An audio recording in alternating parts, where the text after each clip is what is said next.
Welcome to Crypto Clothesline. We're glad to be here with you. Hanging out the crypto laundry. Getting all the crypto info for you. Crypto Clothesline.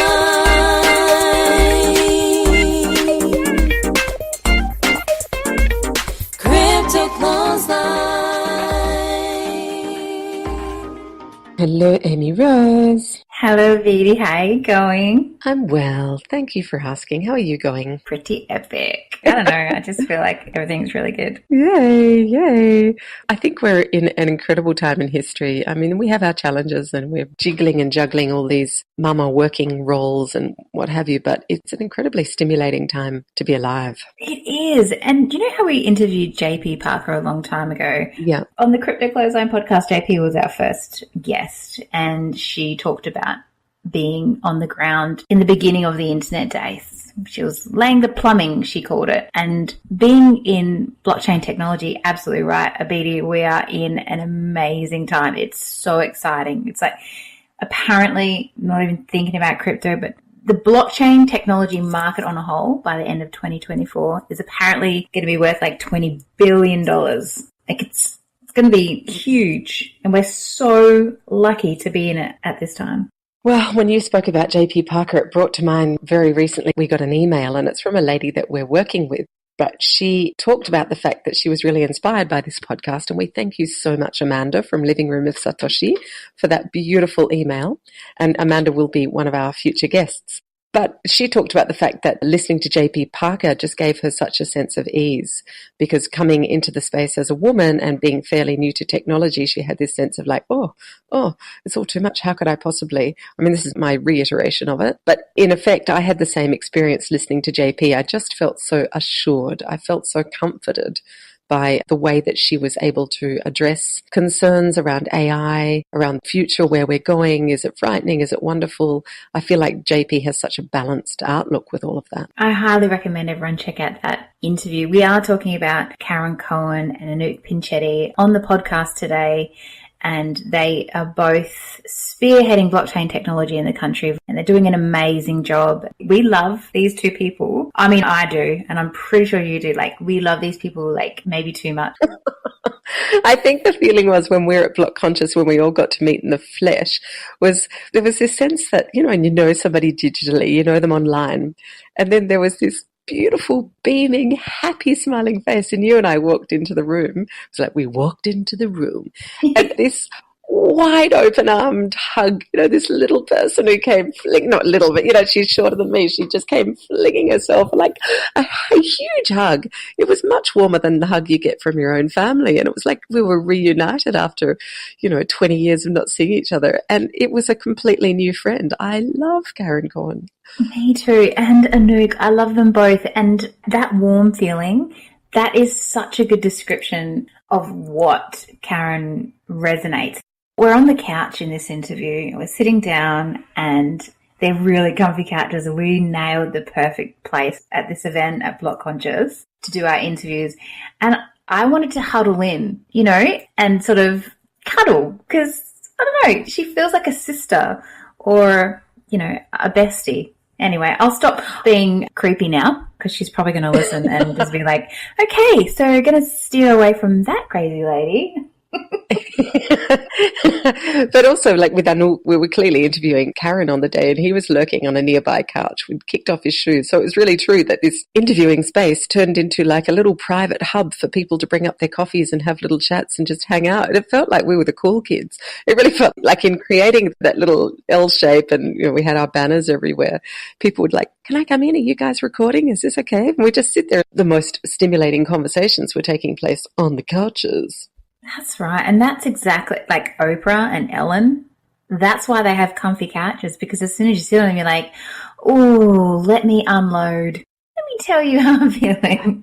I think you're talking about Oprah. Is that who you're talking about? Oh, go back a few episodes, listeners. You'll hear our discussion on how to pronounce Oprah. And it's very funny. Which one was that? We should put it in the show notes. I don't know. We can't remember which one. It's fairly early on, but Amy Rose was really happy to take the mickey out of me because I didn't know how to say Oprah. I just said Oprah. Pissed her off. The literally Oprah's like, anyway, okay, moving on. Well, this week, we'd like to welcome you to Crypto Clothesline. Our show, in case you didn't know, is about helping women join the blockchain wealth revolution for themselves and for their families. Our names are amy-rosegoodey and Abidi Catherine Pass, and we're speakers in blockchain and crypto, and we are on this mission. We're learning together with you. We're talking with leading experts in the space, exploring cutting-edge technology projects that are shaping the future for our children. This podcast is for intelligence and growth, and our values are for peace, harmony, and collaboration for the planet. You know, if you're learning stuff and you go, oh my God, I didn't know that blockchain could be used to trace, the chemicals in toothpaste. I didn't know that. Then that's developing intelligence, isn't it? Exactly. You could be unintelligent in this too. So Karen was part of the Ladies on the Couch interview that we also have published, or we're about to publish. So I'm going to put a link into that as well. She's really huge on creating community. Yeah. Let's have a listen. Yeah. Oh, so this is live. Oh, hi. Thank you so much, Karen, for coming on to the Crypto Clothesline Podcast. We are currently at BlockConscious, and it's a nice mix here of technology and consciousness and community. And that sense that bringing consciousness and looking at the consciousness that's evolving in a lot of the blockchain projects. So hearing about a lot of projects that are being showcased and shared at various stages. And of course we have Karen, who's just super good fun. You'll see there'll be a few chick pics where we've been, doing some selfies, having an absolute hoot. Hi Karen, welcome to the podcast. Karen Cohen. Thanks girls, pleasure to be here as always. Yeah. So what are you finding the most interesting about consciousness and blockchain coming together? I think it's a discussion we're just having, which is about there's so much technology can do. Like, it's so exciting being in the blockchain space, seeing all these projects and the passion people have for the project. So everything from finance to voting, we were talking about, to all these different projects that we're having through the centre at the moment. But ultimately it's about people. So if we've got these amazing technologies, what are the people doing and what are the choices we're making as consumers every day that's going to make a difference to this world? There were some really interesting topics that came up last night. Karen and I were on a panel which was called Reimagining the Future, which was hosted or facilitated by JP Parker.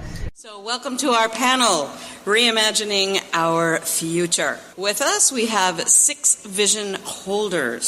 So each of whom is looking at the future through their own unique lens. Prash is looking through the lens of philosophy. We're at a point in history where we're seeing a disillusion of reality that we've all lived in for so long. On a number of different levels. You have decentralization that's breaking down the structures of government and authoritarianism. You have cryptocurrencies changing the way we see value entirely. You have things like a greater acceptance of the sexuality, the spectrum of human sexuality and the gender non-binary. Karen, through the lens of entrepreneurship, social innovation, and community. Yeah, I've been reflecting a lot about community and what happens in the community, and what I'm seeing in our community is that the more technology we have, the more we still want to meet, the more in real life community meetings we're having. So meetups are huge globally, not just in Australia. And some of the projects, if they came through, the ones that are coming through the blockchain centre, what would our world look like? So the blockchain will be like the internet. We won't even notice that it's sitting behind all of the applications. Lucas, through the lens of technology itself, its capabilities and potentials. I think with every technology, we already have it. It's just the application of it. Blockchain is not new. It's an application of public key, private key. And it's really around user adoption. I mean, if no one cares, then it's a kind of a redundant technology. And I always go back to PGP encryption on emails. We all complain that governments are snooping on emails. Well, the good news is we have tools to enable privacy. But there's an apathy or an incompetence of users to not take on these technologies. So we have to empower the user to be able to use these technologies in whichever way that is. But I feel at the moment we have all the tools able to solve the challenges. It's just up to us to embrace them. John, through the lens of our societal structures and systems, including law and governance. Does blockchain get rid of trust? Like hell it does. All of this stuff about we can have trustless relationships. No, it doesn't. Look at the way blockchain itself functions and exists. every time somebody suggests a change, internecine war breaks out between the devs and the miners and what have you, and they start swearing at each other on Twitter and in various forums and what have you, and they go crazy. And that's all to do with trust. They don't trust each other. BT, through the lens of home, family, and hearth. It's such a broad thing to think about how this will play out in the lives of families, because there is no stock standard family. You're looking at different cultures, you're looking at different nations, you're looking at different religions, you're looking at different sets of conditioning or filters and ways that you see the world. From the perspective of a mother of 3 kids with a stepson living in Milan and then I can see that I can educate children and potentially children in developing countries too, and they can receive cryptocurrencies and they can live with more freedom, perhaps. It's a very broad term. They can choose to do fulfilling work. I mean, this is the sort of utopia I'm seeing for my children. I'm like, you don't need to go to uni. It'll be fine. Just do whatever you feel like. And I really mean that. And Joshua, through the lens of privacy and human rights. I'm pretty into reading sci-fi, and I like this writer, Robert A. Heinlein, and he has this book, Time Enough for Love, and there's this idea that the main character, Lazarus Long, is like the oldest surviving human, and because he has so much knowledge in his head, he's like this crazy valuable resource, and the governments are just like hunting him down, and he's had to live this like evasive life of like tactical espionage and like all these crazy adventures. The thing is, that's not actually that far from where we're at. John mentioned things being coded into DNA. If they're already looking into it, that's pretty alarming. So without being dystopian and turning it into the magic wand, I want to wave a magic wand where people realise they have a choice and they choose. And it's literally that simple. And perhaps this technology creates this paradigm shift where people do kind of realise. And it was a fabulously interesting conversation, wasn't it? We were definitely tuning into more of the mama factor aspects of that. Yeah, what really was interesting for me was about the choices we're making about our ID and how we're creating these really public profiles. We're addicted to Facebook and Twitter and Insta and all these things that we're on, and they're part of our career and part of progressing. But I'm creating profiles for my kids, and I sort of wonder, in 15 years' time, they're going to say, Mum, what did you do? You sold my privacy, and I was only a kid. I wasn't even involved in those choices. And that's brought a lot of consciousness to me as well as a mum and as somebody who's really addicted to social media as well. Absolutely. And I am. But you created these profiles for your kids, but I have to say kids are going out and doing it themselves anyway.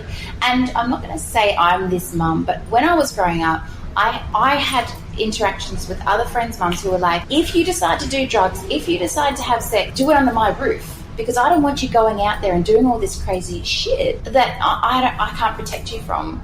So as a mum, if they're going to go out and have a social media account, do it for them, protect them, put all the privacy in place and empower them with common sense and the tools that they need to, because they're going to do it themselves anyway, Karen. Like, there's nothing that you can do. It's addictive and every kid's doing it, and if they don't, they get bullied. That's exactly right. So I don't think you should have a problem with it. I just think that you're doing good as a parent to guide them. And to have that awareness in the first place. I mean, it always comes back to awareness. It always comes back to actually knowing what the hell you're doing. Yeah. Awareness and choices. I think that's what's really brought this conference to me, listening to JP talking about where we are in the world and you girls also just about, blockchain's going to change technology, but it's the people that have to change the choices and how we use the technology. Otherwise, we just become robots and we just become, we don't think about the choices that we make at the supermarket or recycling or in our shopping choices. We need to just stop and think. But also the choice, and this has been a contentious issue, hasn't it, with the actual BlockConscious conference or the summit, was the choices to actually remember to include women. And it was a really interesting one because we were getting approached going, well, there's not very many women presenting there. And it was like, let's go forth and actually bring that to people's awareness, bring it to consciousness. And do you know what? We were all sitting at the front on the first night having an awesome party. The whole front row was filled with women and we were seriously cheering on just what was happening, an event where there's like-minded people, men or women, doesn't matter. We're all together and we were having a That was the best night ever. And it was so funny because the tagline is bringing women to the front, this wealth revolution. Can you talk to us about what you're doing? So I guess in terms of my role or women in blockchain? Well, whatever feels organic. Organic. I guess for us it's about bringing blockchain technology to life.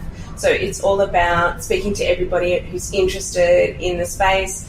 We get, I don't know how many emails a day. Just people just want to come and they want to talk. They want to come to presentations. They want to come to 101s. They want to launch their product on the blockchain. They want to talk about their idea. So it's a bit like being in Hollywood and movies. Yeah. Blockchain centre of blockchain. And in my particular passion, I guess, is looking at the case studies and making them real and really helping them get there and helping them also to get funding. That's something that I'm really interested in as well, because what we tend to find is we're so excited by the idea, so busy looking at the technology and how we're going to launch it and how we're going to make money, forget to sell it. And when you're looking at public token sales and you're looking at VC funding, they're all looking at return on investment. Yes, the idea is interesting, the team's interesting, the technology's interesting, but you have to sell it. You have to sell your idea. And until you sell your idea, it's not going to come to mass adoption. I mean, until people can use it because someone has bought the idea and monetized it, made it, whether it's monetization or made it accessible to people, then it's just going to stay a great idea, isn't it? That's right. So, that's sort of the journey we're on at the moment. And the other big piece is the women in blockchain. So I looked up, a couple of months ago and thought, who's doing this well? Found Women in Blockchain, and so we've partnered with them, and so just bringing these amazing women who've had the confidence to get a career in blockchain technology and are happy to speak about it and to encourage other women to join in. So that's been a really great journey as well. And you've actually inspired a BT to become the Women in Blockchain for Perth because they don't have anyone there at the moment. Yeah, so I think I'm really surprised because Perth's like a little bit of a techo hub. It's weird because they're usually so far behind everything in the work. But that's exciting. Moved out of Perth. Yeah, you can tell. It's a bit of a bias coming through here.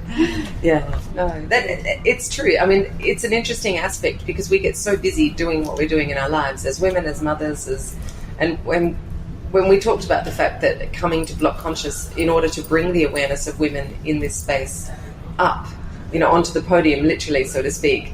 It's a similar thing with, you said, wow, we haven't got a women in blockchain operating in Perth. I mean, how is that possible? Yeah. It's being called the Silicon Valley of Australia. Oh dear, let's catch up. Yeah. So that's really exciting. But what are you doing at Blockchain Centre? You mentioned that it's all about selling the idea. And what I've seen with projects is that the ideas are amazing. They put it out there and everyone forgets about it because they fail. They fail from burnout. They fail because they actually can't get the awareness out there. Does the Blockchain Centre, I'm not quite sure, but does it take people through the steps of having their idea all the way to the fruition and having like a usable application and marketing and all those little bits and pieces that come together in a project? Does it facilitate that sort of thing? Yeah, I mean, there's an incubation aspect and there's a networking aspect. So there's a lot of them that are in the same stages. So we try and have lunch once a month and just cross-pollinate. Where are you now? What's your challenges? How can we help you? And talking about failure, I mean, a lot of startups do fail, and I think this is the responsibility that you have when you have a public token sale. You've taken people's money, and so you're kind of responsible for making it happen, so maybe that's going to encourage them. And, I guess what I'm really interested in and something that I want to explore is those people that made good money in 2017, where will they be in 2019? Because it really does take 2 years to get your project off the ground. And what complicates it is, they were selling in the boom and then the money dropped. So unless they secured, their Ethereum, what happened is they're now down to like a quarter of what they raised. So they've got a lot more. Because of the volatility in the market. Yeah. Wow. So everyone thought that 2017 bubble was going to keep going through 2018. And in a way, there's a lot more ICOs and there's a lot more investment in ICOs. There's a lot less going further. And I guess the coin is going less far as well. So that, what happens to those great stories that we heard in 2017, where they're going to be in another year? But I hope that there's a responsibility to the people who invested. Well, I hope so too. But we have this guy. Anouk, come and sit here. He's a consultant. This is our star. This is the guy that just went and told everyone to shut up. I came to Anouk last night. Anouk he's very good at I guess, developing an idea and allowing you to come to terms with whether it's going to work or whether it's not going to work. But one of the things I have a real struggle with is there's heaps of developers involved in projects, and there's hardly any creatives. There's hardly any people who, the people who actually stand there and they sell the product. They do all like the HR and the designers, the UX, and these things are all missing in the process. And I'm hoping, I don't know if this is what you do, but do you have those networks with the Blockchain Center? Because to have a successful product, whether it's on the blockchain or not, you need a big team to come together. Absolutely. So absolutely. It's everyone sort of starts with, well, we need developers to build this. But the fact of the matter is that the space is looking to change the way we do everything in the world. And guess what? We're going to need everyone who does anything to actually be involved with making that better. Because a developer isn't going to know the problems in the flooring industry, as an example, right? So, or doesn't know how to read tarot, or what is significant, what you record, how you record it. They're not going to know the marketing, they're not going to know the communications, the interfaces. So you're exactly right. We need absolutely everybody to start thinking about, where is value leaking from the system? How can we work together more effectively and more efficiently? If you've got that conceptually right, because you've got people who've done it the old way and are looking for a new way, only then can you start to communicate that, get a community going. Now, building a community, you don't leave that to the developers. No. Right? So just to go with the stereotypes on that one, you leave that to the communicators and the creatives and media people, because that's what they do. So this is a really interesting point, and we interviewed a guy called Noah Klein of Amasia, and he's based in New York, and this is exactly what he's looking at doing, isn't it? He wants to bring together all the creatives, because he said that we don't get influenced. Culture doesn't exist without writers, without creatives, without people recording the information and putting it in front of us. So we read it in a book and go, oh my God, I read this most incredible book. Or like the video that we watched today, what a creative guy. He put together a video because he couldn't get the message out to people. He went, okay, what do they need? They need it short, sharp, shocking, entertaining within 10 minutes. That way I can get my audience. So it's a really, really good point. It's the interface between tech and mass adoption, really, isn't it? So when we all get together and we go and have amazing gatherings and parties, sounds like heaps of what happens. Are there a lot of creatives going there? Are there a lot of people from different industries participating, or is that something that you're working towards developing? It comes and goes in waves. So at one point when the price was high, there were 200 plus people in the room. All walks of life. Everybody was hearing about it from their plumber or their taxi driver or their neighbor. There's a word for that, FOMO, isn't it? FOMO, that would be the word for it. And, it's a little less now, but in the quiet times, you still have a steady drip-drab of corporates. So it's a more corporate sort of, but we do get, lawyers, we do get accountants, we do get actually just about everything, really. We do get the creative designers, actually, a fair amount of designers. And there's a lot of music projects, actually. A lot of the digital media is such a natural fit. That's beautiful. That the digital media side of things actually brings a lot of the creatives in. Yeah. But they tend to hover around those projects as opposed to let me go do the artwork and the introductory music for a supply chain, a global supply chain project. Yeah, we've got an agency, the Tokens Agency, which are really trying to get really great in this space. And then there's an agency called Latitude that do the Telegram and they look after all of the communication side. So there's definitely specialist agencies that are coming and understanding. I think the challenge is that startup world doesn't necessarily have so much money. So a lot of the time they'll just say, I'll flick you some tokens to manage my Telegram group, or I'll flick you some tokens to, do some marketing for me. And, those tokens are promises, aren't they? So if you believe in the project and you know that you might not get paid, all right, I'll take your tokens and I'll be an advisor in this and this space, which is great, you know. It's a bit of a barter system, but it may not get the professionalism that you would if you had the big budget. But I think there's a really interesting point there, is that there is another project that you're familiar with, BlockBox in Perth, right? And it's a very similar thing where everyone's coming together. There's a collective of an amazing IQ brain pool sort of situation going on. And it's like, okay, when we get our project underway, we'll all get paid. But at the moment, there's a lot of community love being thrown at this.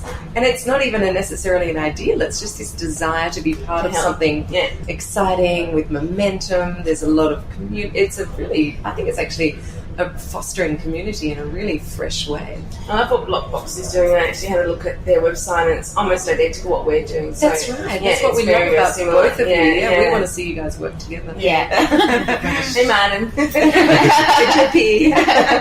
And everyone else. There are so many beautiful people at BlockBox. I'm going to get embarrassed because if I start listing, I'll forget someone else. It's like a speech at a wedding. Oh my God, I forgot the bridegroom's mother. No, and I think, you know, it's a couple of things. The opportunities everywhere have dried up for people in the workforce. And this is one of the few spaces where it's like, well, actually, it does seem like absolutely anything's possible. That's why there's a lot of this FOMO in the space, and it's attracting people. But at the same time, there's a very strong element of community that people are coming together. And I think that's one of the things that we really have a very weakening social fabric. Just globally, this space somehow, by projecting people's hopes and dreams of what could the world be like, it's actually strangely, magically drawing people together to meet in real life and actually connect with people in a way that other spaces just don't seem to do. I love that. I love what you just said. Cause I was going to cry. I started thinking. Because this afternoon I'm presenting about in real life communities, and just what you said is amazing. Can you say it again?